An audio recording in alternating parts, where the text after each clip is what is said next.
let's do a new segment here in which we check in with the big boys. The big boy check-in, if you will. We're gonna The spend 60 BBC. seconds. We're gonna spend only 60 seconds. I'm even gonna fucking time us. 60 seconds on each of the teams from the Big Five leads participating in this year's Conference League. How they did in Matchday 1. Very briefly, what their situation is in the league. And let's start with. Oh, I opened my calculator and not my timer.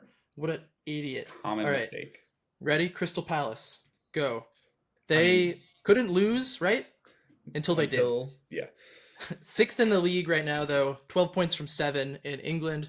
They beat Kyiv 2-0 in a comfortable but unremarkable game on Thursday, which is kind of their shtick right now. So their extraordinary unbeaten run ended with a stoppage time Grealish winner last weekend, who's the hottest guy in the Premier League right now. It was a 19-game unbeaten streak, David. I believe it at the time it ended. It was the longest streak in Europe's top 5 leagues, unbeaten.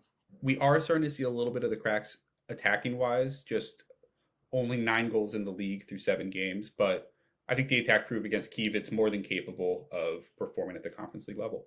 Their defense is superlative. Glasner is a wizard. They just keep finding ways to win.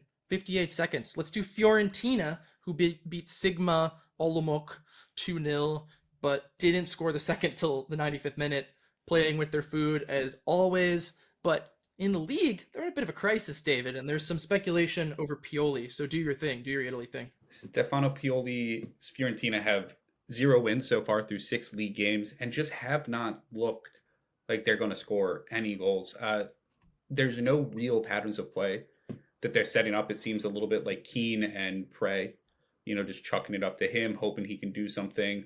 They're not really getting a contribution in build-up play from the back line, which had been a big calling card of them under their last 3 managers at this point. And I feel like that is something that they really need to start inserting into this team, is allowing players like Pongracic and Ranieri to be influential in the build-up game. But right now, there's also an injury crisis. Dodo picked up a knock. Fazzini picked up a knock. Will Pioli last the month? The whole month now.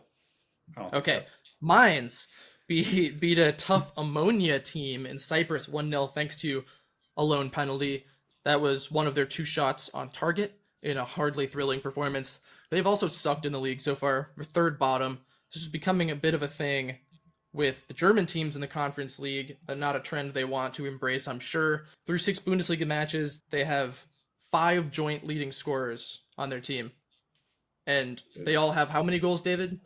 I'm going to guess 1 because I don't think they've scored 10 goals. It's 1. It's early, but I feel like we said that about Heidenheim last year, and Mainz are not too big to fail, and hardly any German teams are safe anyway these days. So this is about the time you're going to start wanting, post-international break, you're going to want to see a little life in those legs, I think. Rayo Vallecano, very comfortable 2-0 win against Skendia. They scored early, conceded 1 total shot in the game. That's how you do it. They're 14th in La Liga, 8 points from 8. Not great, but they have had a really tricky fixture list, and I think they look fine, actually. Let me just read out some of the games they've already played. Athletic Club away, Barca home, Atletico Madrid away, Sevilla home, who's back, maybe, and Real Sociedad away.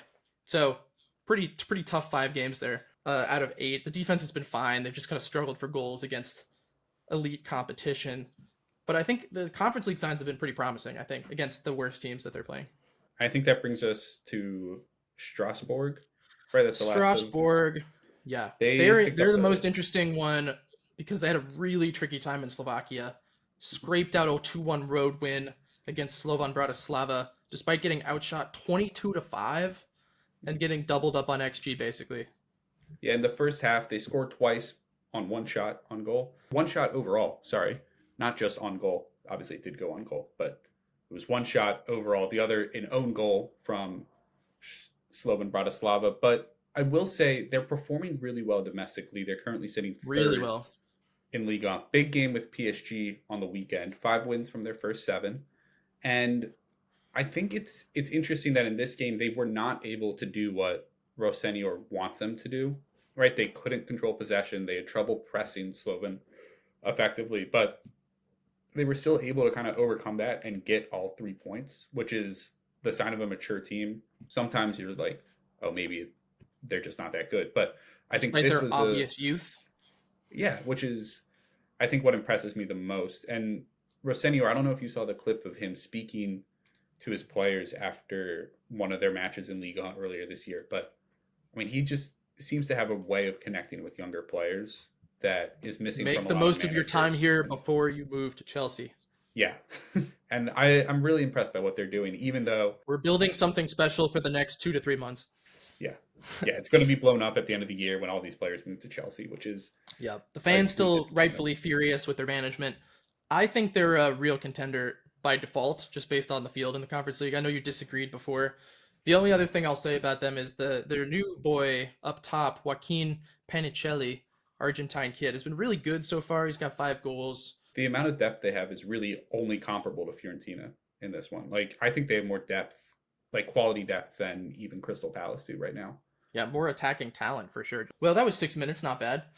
Yeah. I think we could call ourselves champions.